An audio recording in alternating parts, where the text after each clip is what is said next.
microphone is over here. Okay. I wrote this last week, and I was just discussing this with somebody today. So if you happen to read this, please understand this is not a shot at you at all. God is my witness. I wrote this down as some titles of some things to talk about. But we were talking about having the last word.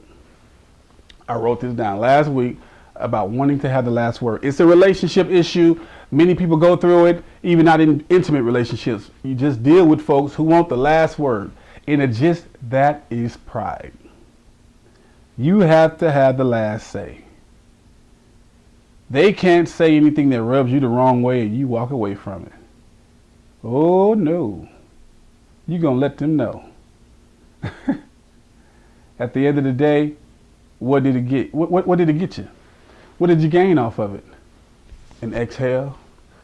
A puff of pride? Yeah, I told them. And sometimes that last word is the word that they dwell on the most, or could dwell on the most, because that's the last thing they heard, especially if it's something hurtful.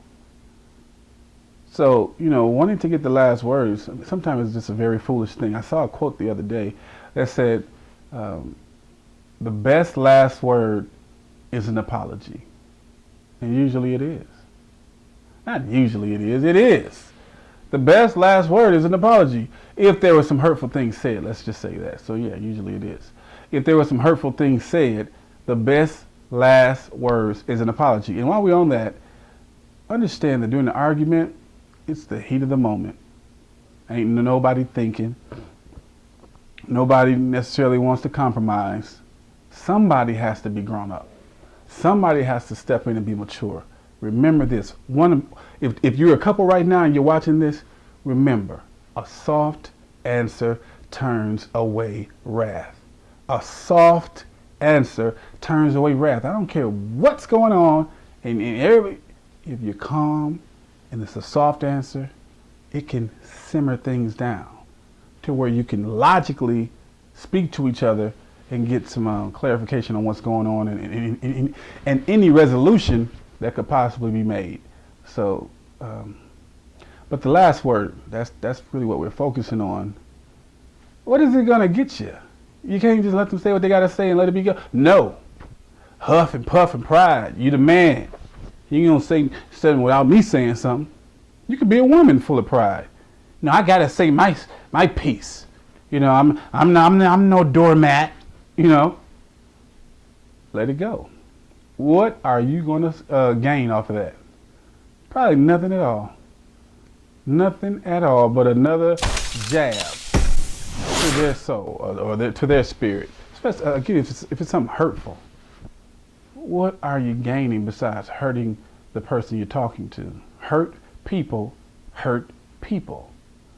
I understand. I've been there. I'm not going to act like it's never happened. I'm not going to act like I've never not wanted to have the last word. Let me get even up in here. I'm not going to act like that I've never wanted to have the last word. I have. But at the end of the day, more than likely, I didn't gain too much of nothing. So even in text, I've seen this. Even in text messages, they want the last word. That's still pride. Don't text me. It's like, really? You want to sit up here and text me, or they may call and hang up in your face. It's just because they want to say what they got to say and click. You fool. You're being foolish. I don't want to call you a fool. Fool. Anyway, no, that's being foolish. Seriously. So think about what you're doing and see if it's going to gain you something. 9 times out of 10 it's not, and if it's not, keep it to yourself. Move on with your life. Be the mature one. Somebody has to be. And now we're going to move on to the next one. And I'm going to have to start introducing myself more than one time at the beginning of the very first video, because some of you may click in on the third or fourth video. So you need to know who you're talking to. How you doing? My name's Timothy Jones, and this is Jones Motivation.